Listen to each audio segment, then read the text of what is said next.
گھروں کو یاد کرتے ہیں تو پھر فریاد کرتے ہیں، مگر جو بے سہارا ہوں، گھروں سے بے کنارہ ہوں، انہیں گھر کون دیتا ہے؟ یہ خطرہ کون لیتا ہے؟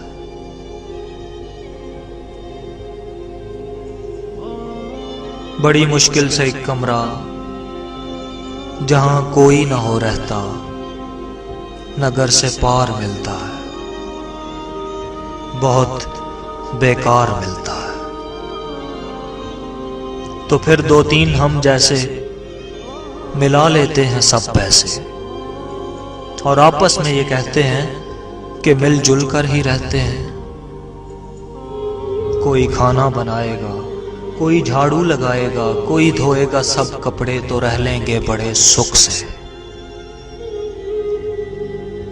مگر گرمی بھری راتیں، تپش آلود سوغاتیں، اور اوپر سے عجب کمرہ، گھٹن اور حبس کا پہرا۔ تھکن سے چور ہوتے ہیں، سکون سے دور ہوتے ہیں، بہت جی چاہتا ہے تب کہ ماں کو بھیج دے یا رب۔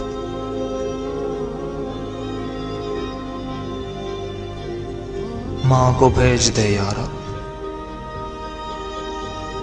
جو اپنی گود میں لے کر ہمیں ٹھنڈی ہوا دے کر سلا دے نیند کچھ ایسی کہ ٹوٹے نہ پھر ایک پل بھی۔ مگر کچھ بھی نہیں ہوتا، کچھ بھی نہیں ہوتا، کچھ بھی نہیں ہوتا تو کر لیتے ہیں سمجھوتا۔ کوئی دل میں بلکتا ہے، کوئی پہروں سلگتا ہے۔ جب اپنا کام کر کے ہم پلٹتے ہیں تو آنکھیں نم، مکان ویران ملتا ہے، بہت بے جان ملتا ہے۔ خوشی معدوم رہتی ہے، فضا مغموم رہتی ہے۔ بڑے رنجور کیوں نہ ہوں، بڑے مجبور کیوں نہ ہوں، اوائل میں مہینے کے سب اپنے خون پسینے کے جو پیسے جوڑ لیتے ہیں، گھروں کو بھیج دیتے ہیں، اور اپنے خط میں لکھتے ہیں ہم اپنا دھیان رکھتے ہیں۔ بڑی خوش بخت گھڑیاں ہیں، یہاں خوشیاں ہی خوشیاں ہیں۔ بڑی خوش بخت گھڑیاں ہیں، یہاں خوشیاں ہی خوشیاں ہیں۔ ناظرین، استقبال ہے فکر و خبر کی سیدھی بات میں۔ یہ ایک دو کی نہیں بلکہ سینکڑوں افراد کی شکایتیں ہیں جو زبان حال سے معاشرے اور سماج کے ڈر اور دیگر کئی وجوہات ہوتے ہیں جو ان کے ہونٹوں کو بند رکھنے پر مجبور کر دیتے ہیں۔ سوچنے کی ہی تو بات ہے کہ گھر کے احباب، اپنے کہلانے والے اور بیوی بچے اور رشتہ دار ان سے کبھی نہیں پوچھتے کہ طبیعت کیسی ہے۔ جب بھی فون آیا یا ویڈیو کیمرہ نیٹ پر بات ہوتی ہے یا پیغامات، تو صرف فرمائشوں ہی کی بھرمار ہوتی ہے۔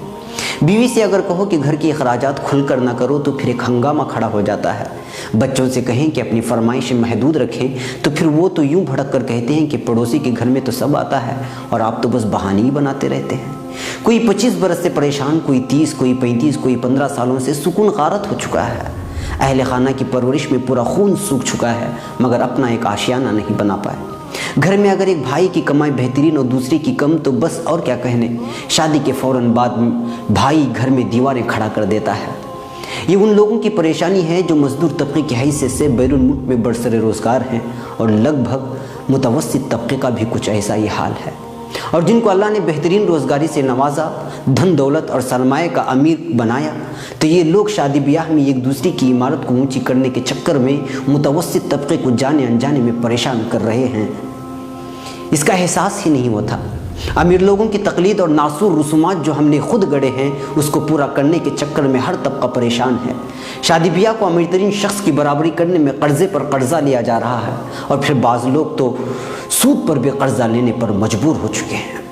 امیر طبقہ اولاد کی ہر فرمائش پورا کر رہے ہیں۔ ان کی نوجوان اولاد رات بھر دوستی یاری کے چکر میں لیٹسٹ فون لے کر کہاں وقت گزاری کر رہے ہیں، اس کا بھی گھر والوں کو علم نہیں، اور گھر والے اس بات کو محسوس بھی نہیں کرتے کہ اس سلسلے میں ان سے تربیت کی جائے۔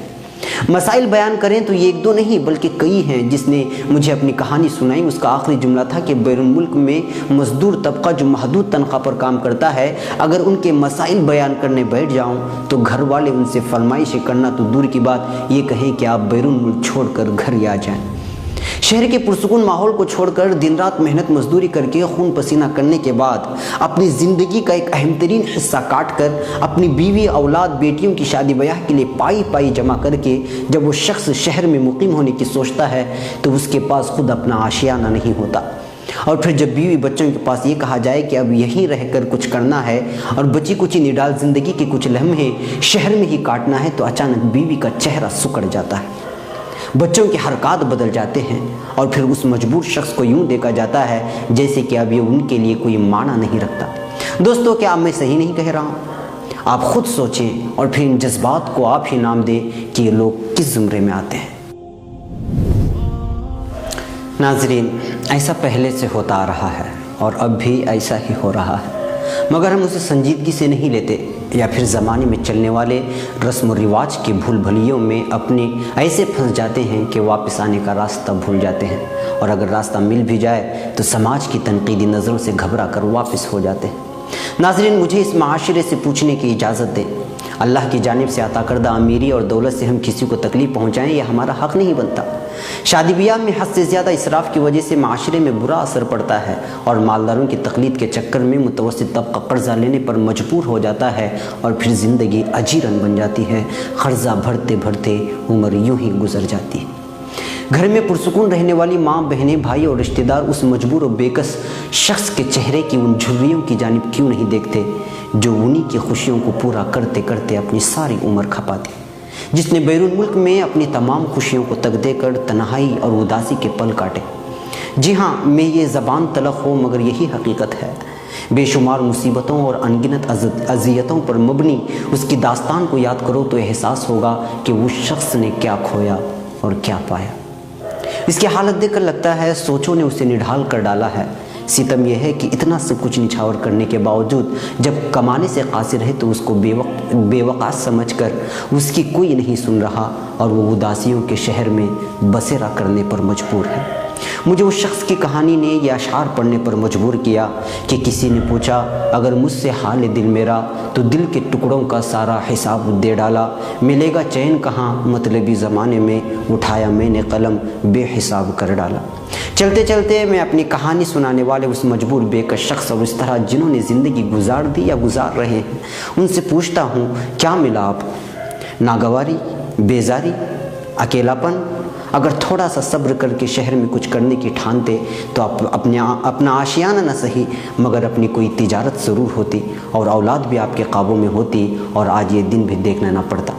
دوستو، یہی تلخ حقیقت ہے۔ مجھے شاعر کی زبانی اپنا پیغام آپ تک پہنچانے کی اجازت دے کہ چاہت میں کیا دنیا داری، عشق میں کیسی مجبوری، لوگوں کا کیا سمجھانے دو ان کی اپنی مجبوری، میں نے دل کی بات رکھی اور تو نے دنیا والوں کی، میری عرض بھی مجبوری اور ان کا حکم بھی مجبوری۔ ناظرین، اس ہفتے کا میرا یہی پیغام ہے۔ اگلے ہفتے کسی اور عنوان کے ساتھ حاضر ہوتا ہوں۔ اپنے میزبان کو اجازت دیں۔ السلام علیکم ورحمۃ اللہ وبرکاتہ۔